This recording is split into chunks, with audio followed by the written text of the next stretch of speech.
Depuis 2014, une guerre dans l'est de l'Ukraine a déjà fait 13 000 morts.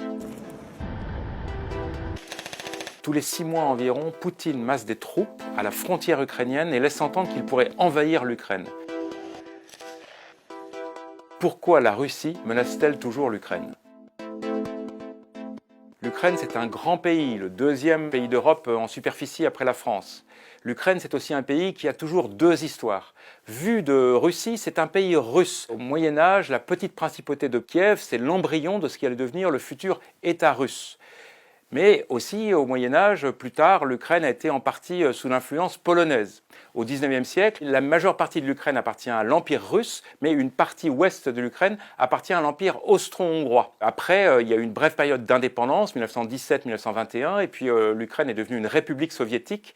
Aujourd'hui encore, il y a des gens qui se souviennent de cette période soviétique de deux manières différentes. Il y a des gens qui disent l'Ukraine a été libérée du nazisme grâce aux Russes qui nous ont aidés, l'Ukraine était une région prospère, donc ils ont un bon souvenir de l'URSS. Et il y a une autre partie de l'Ukraine qui a un très mauvais souvenir de l'URSS, qui disent ça a été une occupation, un totalitarisme, et ils se souviennent surtout de la grande famine qui a été organisée par Staline dans les années 30, qui a fait à peu près 5 millions de morts. Aujourd'hui encore, en Ukraine, dans la partie ouest, la majorité des gens parlent l'ukrainien et se revendiquent ukrainiens, et l'autre partie parle russe et se sentent plutôt proches des Russes.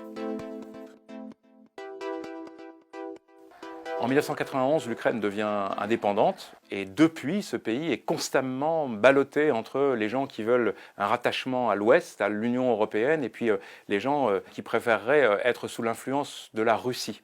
En 2004, par exemple, il y a un candidat pro-russe qui s'appelle Yanukovych qui dit « ça y est, je suis président de la République, j'ai été élu ». Mais les élections étaient frauduleuses. Donc il y a une révolution, la révolution orange. Ils veulent chasser du pouvoir ce pro-russe. Ils y arrivent. Et à la place viennent des pro-occidentaux. Mais ce pro-russe, Yanukovych, réussit à revenir au pouvoir et il promet que finalement, il va peut-être s'unir avec l'Europe. Mais en 2013, il change d'avis et il se retourne vers Poutine. Là, il y a une nouvelle révolution sur la place de l'indépendance qu'on appelle la place Maïdan à Kiev, on appelle ça la révolution de Maïdan, et celle-là, elle chasse du pouvoir Yanukovych, mais évidemment, Poutine est très mécontent. Donc Poutine, il fait deux actions énormes. Premièrement, il annexe la Crimée. La Crimée, c'est une région russe, c'est vrai, mais elle appartenait à l'Ukraine depuis 1954. Et Poutine se sert de cette Crimée pour bloquer l'accès des bateaux ukrainiens à la côte ukrainienne qui est un peu plus au nord.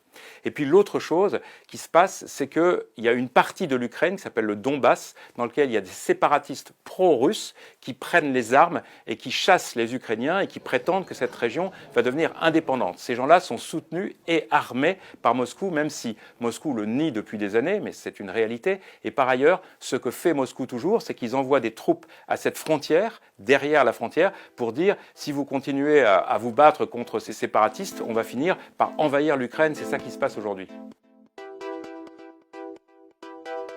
Ces deux visions de récits qui s'opposent. Le récit de Poutine, c'est de dire « moi, je veux que la Russie soit aussi puissante que l'était jadis l'URSS ». Cette superpuissance, l'URSS, elle était protégée à l'ouest par un tampon, par des pays qui étaient alliés, ce qu'on appelait les pays de l'Est, qui étaient dans le bloc soviétique, comme la Pologne, la Hongrie, la Roumanie, etc.